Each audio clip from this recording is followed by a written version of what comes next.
L'objectif, c'est de ne pas rire. Bien rempli comme ma mère. Ok. Alors vraiment...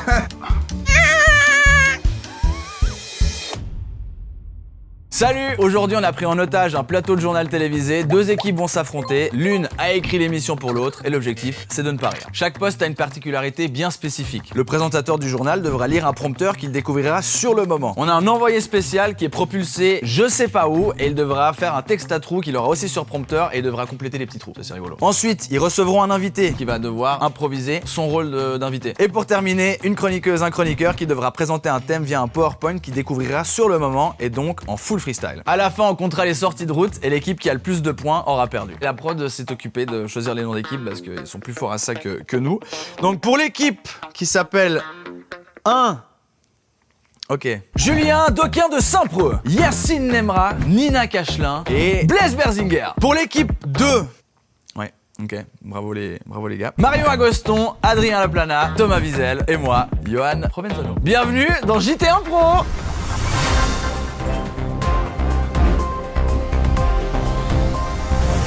Bonjour, bonsoir et bienvenue. Installez-vous confortablement et détendez-vous.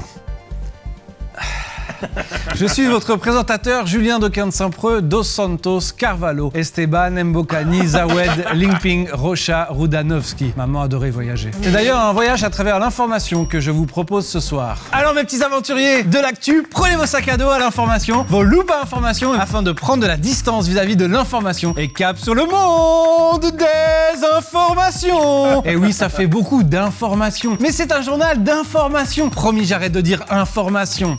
Dans les informations du jour, société. Un homme de 45 ans a été arrêté ce matin après des analyses de plus de 670 vidéos où on le voyait toucher le dessous des champignons dans tous les supermarchés de sa région. Il aurait déclaré « C'est tellement doux le dessous des champignons, ça fait des guilis sur les doigts.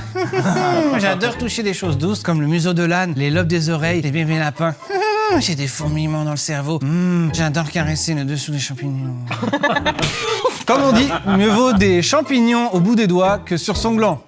Croyez-en mon expérience. Conso. Chaque semaine, notre envoyé spécial Yacine Nemra teste une profession. Et cette fois-ci, il a troqué son costume de journaliste contre celui de coiffeuse visagiste. Yacine, vous m'entendez ? Oui, je vous entends bien. J'ai passé 6 jours au salon de coiffure Michael Schumacher, dont le slogan est « Pour des cheveux carrément paralysés ». Alors, quelle est votre journée type en tant que coiffeur visagiste ? Ah bah forcément, je me lève aux aurores, au moment auquel les oiseaux ne sont pas encore debout. Je prends un café saveur café et je me rends au travail en café. Et dès que j'arrive, j'allume les machines à café pour faire partir le SDF qui dort sur le pas de la porte. Ah, saloperie de clochard. Vous embête pas trop ? Si c'est le cas, je vais l'éteindre moi-même, j'adore faire ça. Non, tout va bien. Il est gentil, il s'appelle Canette, mais tout le monde le surnomme Mitterrand et il a un parcours de vie pas facile. Il a été médusé et il a tout perdu à cause de son addiction à l'huile de palme. Comment se passe le contact avec les clients ? Ah, c'est toujours très courtois, les sujets de conversation varient, on parle de tout, comme par exemple de chiens errants et de politique bruxelloise, même si je préférerais parler de cul. Ah, on dirait que vous avez un client. Vous allez nous montrer ce que vous avez appris ces derniers jours. Tout à fait. Bonjour, voilà. Ok. Alors vraiment, comment allez-vous ? Vous connaissez forcément, enfin je connais surtout, j'applique la technique dite de l'audace pour un beau dégradé très à la mode en ce moment chez les skins. Non ! Alors vraiment j'ai beaucoup de skins dans mes clients, c'est comme ça, c'est beaucoup de néo-nazis, des skinheads. Faut enlever le sabot. Faut que j'enlève le sabot évidemment. Le sabot ! On enlève le sabot. On enlève le sabot. Allez, ciao ciao. Alors monsieur, vous êtes d'extrême droite ou pas ? Oh non. Oh non. Est-ce que vous avez un peu un goût, je ne sais pas, avéré par exemple ? Est-ce que vous êtes du genre à un peu couper les cheveux en quatre ? Attention, préparez-vous pour le fameux look dit de l'autoroute jurassienne. C'est terminé. C'est juste 2 traits au milieu des bois. Ça m'a fait plaisir. Et n'oubliez jamais, la coiffure, c'est avant tout de l'humain. Très bien Yacine, merci à vous. On vous laisse finir cette coupe qui a l'air déjà de lui aller au poil. Je vais pas la toucher. Sport. Après le célèbre marathon des sables, lundi a eu lieu le marathon des océans. Malheureusement, la course a dû être annulée après plus de 400 noyades. Nos pensées vont évidemment aux survivantes et survivants qui ne pourront pas nous emmerder avec leurs photos de la course sur les réseaux. L'organisation a été jugée catastrophique par un des candidats qui a déclaré aux médias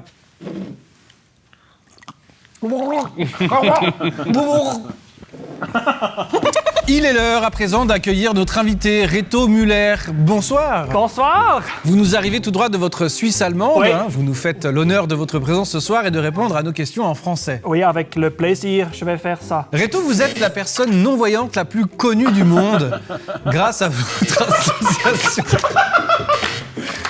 qui cherche à endiguer la malvoyance avec ce fameux slogan.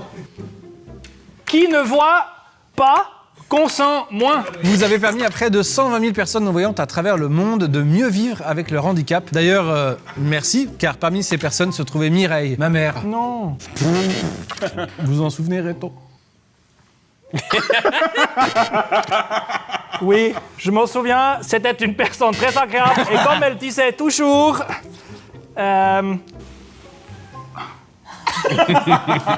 Je vous ai raté. Reto, vous êtes vous-même aveugle suite à un tragique accident de guitare. Oui. Racontez-nous cet événement. Ça change rien. Alors, je jouais de la guitare lors d'un concert à un festival à Kusnacht-am-Riki et j'arrive là-bas avec ma guitare. Il y a eu du vent. Non. Ah, ok. Je me suis dit, il faut fermer la fenêtre. J'arrive là-bas au festival avec ma guitare. J'ai une corde à la péter. J'ai une corde à la péter. C'est marrant, vous êtes aveugle, mais vous louchez également. Je sais pas, je louche pas. Enfin, je sais pas. Je vais pas savoir. Moi, je pourrais me regarder dans le miroir une fois. Non, je pourrais pas. Ouais, vous pourtant, pouvez j'en pas. ai un dans ma cuisine, c'est vrai. Ouais, pourquoi faire? Je sais pas. Désolé, c'est un membre de la rédaction qui tient à vous montrer une vidéo. On va la regarder ensemble. Je peux vous aider à déverrouiller. Alors, ça... Non. Ah non, non, le bâtard.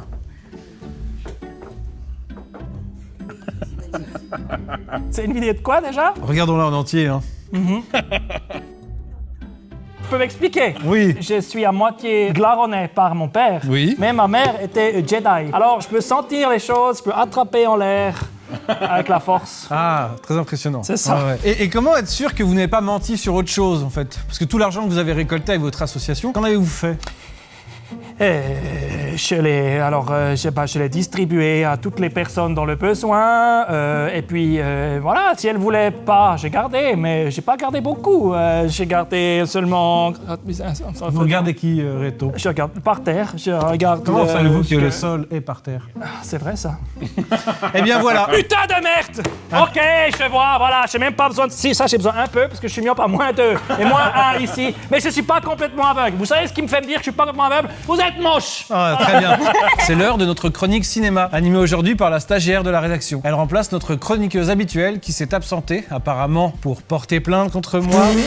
Bonjour la stagiaire. Ouais, bonjour. Allez, arrête de stresser, jolie girl. Et à toi l'analyse. Tu es l'avenir de cette chaîne.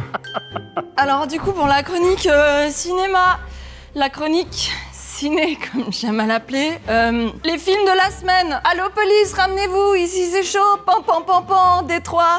La chose que j'ai particulièrement adorée, c'est cette scène que je vais vous rejouer. C'est dommage que je puisse pas voir. Ouais. Donc faut vous imaginer, là, on est au milieu d'une tour. Elle est en train de tomber, ils sont là, oh non, oh mon Dieu, la tour tombe. Et là, ils attachent René. René, c'est le personnage principal, c'est un enfant de 8 ans. Ils l'attachent à un hélice d'hélicoptère, donc René, il tourne, tac, tac, tac, tac, tac, René, il tourne. Et là, on lui est vissé à l'intérieur de... Il a 8 ans. Et alors, ça tourne. C'est dégueulasse, mais c'est quand même la scène que j'ai préférée parce que c'est la seule où il y avait du texte à l'intérieur de ce film. La chose que j'ai le moins aimée, bah du coup, c'est peut-être le casting, voilà, parce que si t'es uniquement masculin, ça, je dois dire que ça m'a rappelé des traumatismes. Et ce poney, c'est mon poney. L'agenda, donc ma recommandation personnelle, bah c'est de faites du bien aux enfants qui sont autour de vous, quoi. Et versez-leur du thé sur le visage. Oui, mais pas trop chaud. Voilà, à plouf, comme j'aime le dire. Merci la stagiaire pour ces belles recommandations qui me donneraient presque envie de retourner au cinéma. Mais c'est une industrie mourante et c'est pas pour rien. Voilà mes petits aventuriers de l'actu, c'est la fin de ce beau voyage dans le monde de l'information. Merci de nous avoir suivis. C'était Julien de Quintin-Preux, Dos Santos, Carvalho, Esteban, Mbokani, Wedling, Ping, Rocha, Rudanovski, Muller. Ah, je vois que ma maman a rencontré ce gros mytho de Reto Müller. Super. C'est fini. Ouais. Bravo. La chatte que t'as eue au bonjour. Bah, Reto Müller, pour moi, c'était un indice clair. T'as pas fini la coupe. Non, c'était la coupe. Ah, c'était... Pour moi, c'était ça, c'était des sentiers. Faut qu'ils viennent. Oui. Voilà. Waouh! Sur le mail que t'as reçu, c'était quoi les infos? Moi, on m'a dit, ouais, il y a un tournage, faut se raser la tête, t'es chaud. Et puis t'as dit ok? Moi, j'ai dit ok. Ton crâne était extrêmement doux.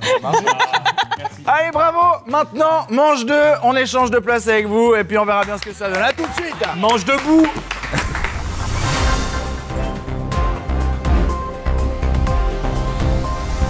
Bonsoir si vous nous regardez le soir, bonjour si vous nous regardez le jour, bombasse si vous êtes bien gaulé, voici le titre de ce journal. Le journal télévisé, le téléjournal, le bulletin d'information TV et le JT. Voilà, c'était les titres de ce journal. Je me présente, je m'appelle Henri et on commence avec de l'actualité très chaude, mais pas autant que ma mère. Groenland!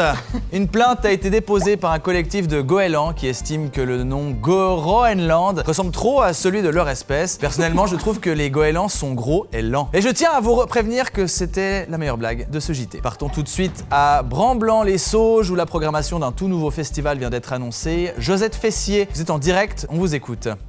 Oui, Henri, en effet, quelle incroyable première édition cette année. Ça va swinguer dans les slibards. Nous sommes devant la grande scène du Festifeuch, un festival qui a pour thème audacieux les Juifs et leur diaspora. Côté musique, le festival s'ouvrira avec le nouveau titre d'Aya Nakamura, Les Gremlins de mon visage. Le jeudi sera un jour exceptionnel, des duos improbables seront formés pour l'occasion. Il y aura Drake et Patrick Bruel et il y aura également Pomme et Renaud qui essaiera de la boire, sans oublier Jul et un Becherel. Et enfin, il y aura Michel Drucker et sa grand-mère qui fait du quad. Et on sait qu'elle va vite. Mais ce festival n'est pas que de la musique, Josette. Non, c'est aussi des gens qui vomissent, c'est des gens qui grattent des tickets de loterie dans des endroits sombres sans jamais avoir de pièces de monnaie. C'est vrai, j'avais vu un documentaire sur Arte à ce sujet. Du côté des activités, les festivaliers pourront profiter des stands de clopes pour commencer à fumer dans la bonne humeur et des initiations à la délation pour parfaire leur italien. Mais la nouveauté, c'est surtout qu'il y aura aussi des enfants conçus spécialement pour les tout-petits. On rappelle que le festival se trouve à 2000 mètres d'altitude. N'oubliez donc pas vos échasses, car sinon, les Sherpas vous feront jouer dans une vidéo d'Inoxtag. Nous rappelons que le prix d'entrée de ce festival est de 250 francs. Ou alors, si vous ne les avez pas, vous pouvez amener 3 lièvres. Et cela ravira les Sherpas, puisque la plupart d'entre eux ont des toiles d'araignée sur leur libido. Oh. Et pour finir, notons que pour remercier tous les bénévoles, en plus d'un repas de clôture, un grand testament sera organisé le dernier soir. Ah, et ça consiste en quoi? Simplement, il y a quelqu'un qui va mourir, on va se répartir ses biens.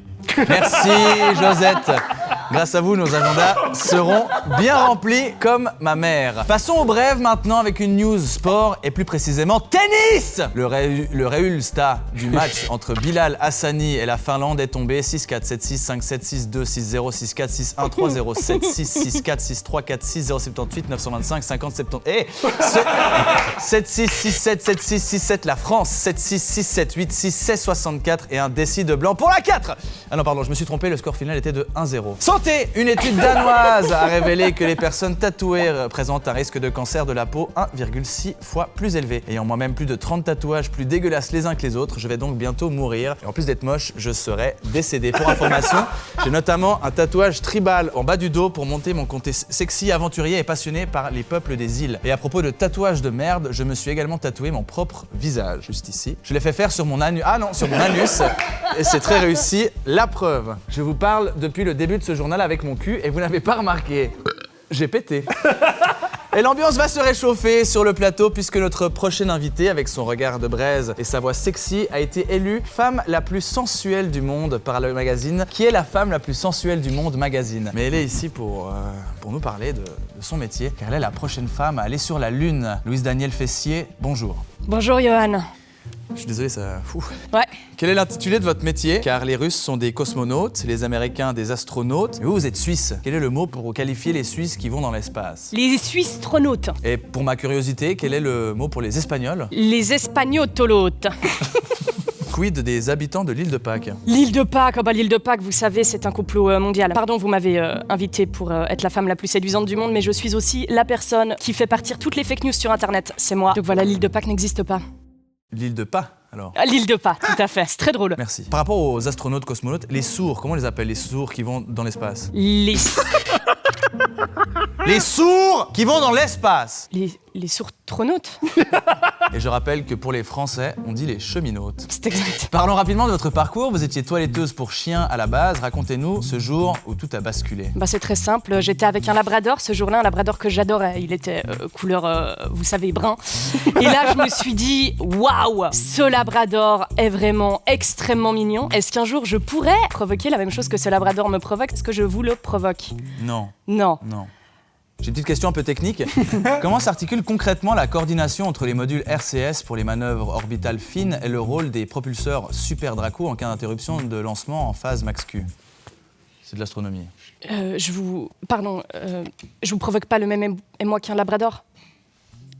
Ok. Non, éventuellement un bouvier bernois ou une race un peu plus imposante.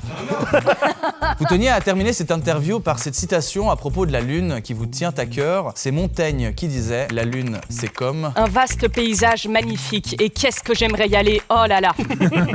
Merci Louise Daniel, en tout cas, votre métier fait rêver. Vous avez sacrément du cul. Comme ma mère. Oh. Et on passe maintenant au reco de Coco avec un chroniqueur qui ne s'appelle pas Coco. Il revient tout droit du 23e salon de la chaise à Stuttgart. Il s'agit de notre journaliste Aboubacar Fessier. Aboubacar, bonsoir. Que retenir de ce salon? Déjà que c'était un maximum de plaisir. Rares sont les moments dans ma vie qui m'ont procuré autant de plaisir. La dernière fois, c'était Pâques avec ma mère. Je vous en parle plus tard. Oh, regardez déjà comme c'est beau. Ces fenêtres, elles sont énormes. Qu'est-ce que c'est grand, une fenêtre. Allez. Oh, maman. Et ça, c'est ma moutie, Daniela. Alors, je les ai invités, vu que j'avais des entrées pour le salon de la chaise. J'ai fait le gourmand. Oh, j'ai été miam pendant tout le séjour. J'ai mangé. J'aimerais bien en prendre une part. Quelqu'un veut un bout? C'est pas vrai. Non, c'est pas... Bon, voilà les 3 types de chaises à retenir. Et que je vous conseille, évidemment, tout d'abord... les chaises en noix de coco. Vous pouvez vous asseoir. Normalement, là, on n'a que la base de l'invention. Il y a que la... En fait... Et après, du coup, celui que j'ai préféré, c'est quand même la chaise de combat. Non mais, vous savez, c'était super, il y avait un simulateur. Il nous mettait assis sur la chaise de combat et il nous envoyait dans une zone dangereuse. Par exemple... Non, l'autre. Une autre. Pas celui-là? Non. Ok. Alors, auprès de Jean-Luc Mélenchon, justement. Ah, la zone dangereuse. J'ai pu l'utiliser, du coup... Pour rappel. Et ça, c'était la partie la plus triste du salon. Le nombre de gens qui meurent à cause des chaises, c'est catastrophique. On a reçu toute une liste de chiffres et plus de 76 personnes par année décèdent à cause d'une chute. Non mais pleurez pas. Pleurez pas, ça va pleurer aussi, moi. Pleurez pas. Petite parenthèse, les chaises en cul de poule. Ça, c'est plus possible, c'est plus du tout de notre ressort, c'est plus du tout de notre époque. Oh non, je vous ai trop touché. Je suis désolé. Maintenant, les 3 types de chaises les plus bruyantes. Bah, on a tout d'abord... Ah oui, bah, je vais vous faire mes imitations, évidemment. Il y a la chaise en métal qu'on tire sur le parquet. Ah, je suis du parquet, ça me fait super mal. Ouais. Chaise en bois qu'on tire sur l'ardoise. Ah, je suis de l'ardoise, ça me fait super mal. Et la chaise en marbre qu'on tire sur un parterre de bébés tristes. Qu'est-ce que je suis? J'aime pas ma condition de bébé. Conclusion, plus de 60% des chaises sont finalement fabriquées dans des grandes usines et moi et toute la rédaction, on vous invite à viser les 40% de chaises qui sont faites par des créateurs. Voilà, c'est très important, ça permet à l'économie et à tout le monde de s'y retrouver financièrement. Voilà. Aboubacar, je suis sur le cul. Et voilà une chose sur laquelle on est content de finir. Ouais. Comme par exemple ma mère. Bonne soirée. Bravo! Oh là là! Putain, il était tellement énorme, mec. Antisémite. Mais c'était marqué, il n'y avait pas de trou. Je pense que la prod va biper pas mal de trucs. Non, je pense qu'ils vont me voir arriver maintenant pour la première fois de l'émission. Pour ça. Et on peut peut-être juste avoir une petite pensée pour Yacine qui m'a dit tout à l'heure « Ah, fallait pas rire ». Oui. Pour moi, c'était pas un jeu, j'étais juste venu dire de la merde. Tu sais, j'ai rigolé en toute liberté, j'étais juste devant vous, j'étais en train de faire « Ils sont cons !» Énorme suspense pour le résultat. L'équipe qui a gagné est largement... Attendez, parce que je sais pas laquelle on est. C'est quoi les... Voilà. Mon équipe! Yacine, Yacine. Bravo Yacine. Bah ouais, peut-être la prochaine fois, on peut nous mettre autre chose qu'un idiot. Mais c'est pas ma faute, je suis tombé sur la tête quand j'étais petit. Oh non. Si vous avez aimé cette vidéo, dites-le nous en commentaire, n'hésitez pas. Notez d'ailleurs qui, selon vous, aurait dû gagner. Partagez, activez la flèche et donnez la cloche aux vaches, elles seront bien gardées. Suivez-nous sur YouTube, le Play RTS et sur Instagram. Et vive La République. la République. Rock and Et roll. les brocos, rock and roll. Bisous, ciao ciao.